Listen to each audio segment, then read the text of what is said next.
सास बहू का प्यार।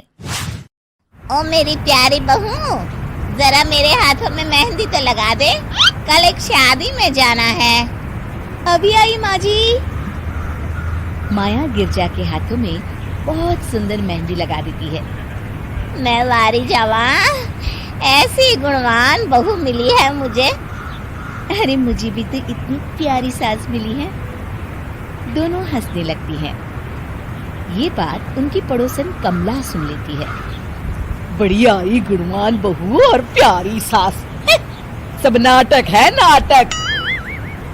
कमला स्वभाव से बहुत तेज होती है। उसकी अपनी बहू से बिल्कुल नहीं बनती, इसीलिए वो गिरजा से जलती है। अगले दिन मंदिर में, अरे गिरजा बहन, आज शाम मंदिर में कीर्तन का प्रोग्राम है, आप आएंगी ना? हाँ हाँ जरूर। वही तो, कम से कम इसी बहाने इन बहुओं से छुटकारा तो मिलेगा। कैसी बातें कर रही हो कमला, मेरी बहू तो साथ आएगी। अरे माया कितने अच्छे भजन गाती है, तुमने नहीं सुना? हाँ हाँ, ठीक ही गाती है। मैं तो रोज शाम को माया से भजन सुन के ही सोती हूँ। हाँ हाँ, अब मैं चलती हूँ, मुझे देर हो रही है। शाम को मंदिर में, वाह माया बिटिया, आज तुम्हारा भजन सुन के तो मन खुश हो गया। धन्यवाद पंडित जी। माँ जी चाहती थी कि मैं आऊँ, इसीलिए मुझे आज यहाँ गाने का मौका मिला। भाई धन्य हो गिरजा, इतनी प्यारी बहू मिली है तुम्हें। सो तो है पंडित जी। कमला दूर खड़ी सब सुन रही होती है। इनका प्यार तो अब मैं निकालती हूँ। अगले दिन कमला छत से माया को आवाज लगाती है। अरे माया, जी बुआ जी। जरा इधर तो आना, कुछ बताना है। अभी आई बुआ जी। क्या हुआ? माया कमला के पास जाती है। पता है, कल सुबह गिरजा मंदिर में कह रही थी कि उसकी किस्मत फूट गई जो उसे तेरे जैसी बहू मिली। अच्छा बुआ जी, किसी बात पर गुस्से में कह दिया होगा। आप तो जानती हैं माँ जी मुझे कितना प्यार करती हैं। अरे वो चाहती ही नहीं थी कि तू मंदिर में आए, वो तो मेरे बहुत कहने पर तुझे लेकर आई।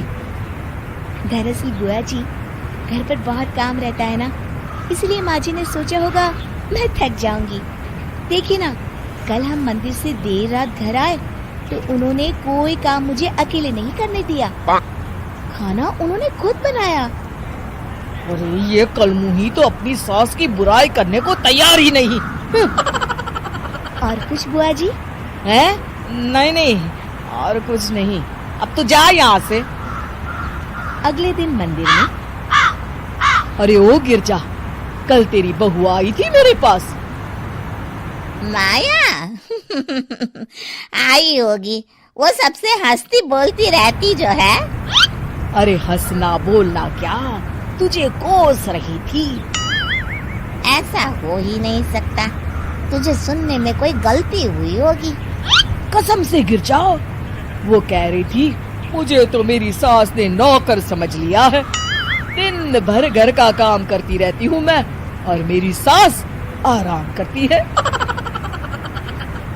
अरे ज्यादा काम से थक गई होगी तो गुस्से में कह दिया होगा।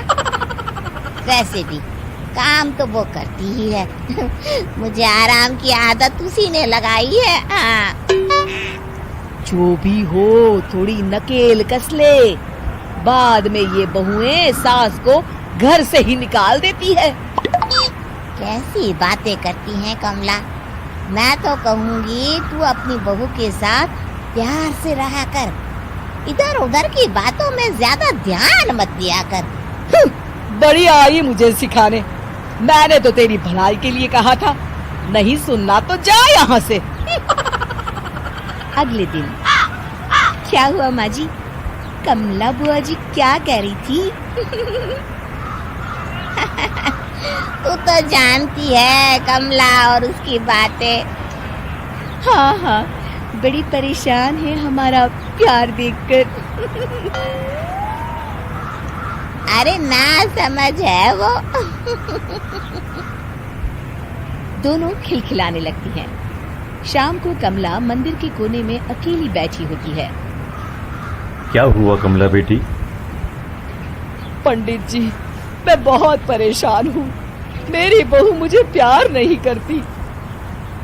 वही गिरजा की बहू उस पर जान छिड़कती है।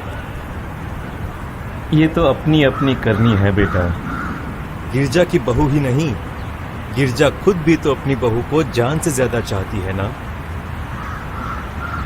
सो तो है। बस बिटिया, इसी में सारा भेद छुपा है। प्यार दो तो प्यार मिलेगा ही। और कभी आपस में मन मुटाव हो भी जाए तो उस बात को भुला दो। गलतियां तो हम सबसे होती हैं, आखिर हम सब इंसान ही है ना। ये तो आप सही कह रहे हैं पंडित जी। अब जाओ और दूसरों की बगिया में आग लगाने की जगह अपने बगीचे के पौधों को सींचो। जी पंडित जी। शिक्षा: दूसरों को अच्छा देख उनसे ईर्ष्या करने की जगह खुद को अच्छा बनाने का प्रयास करें।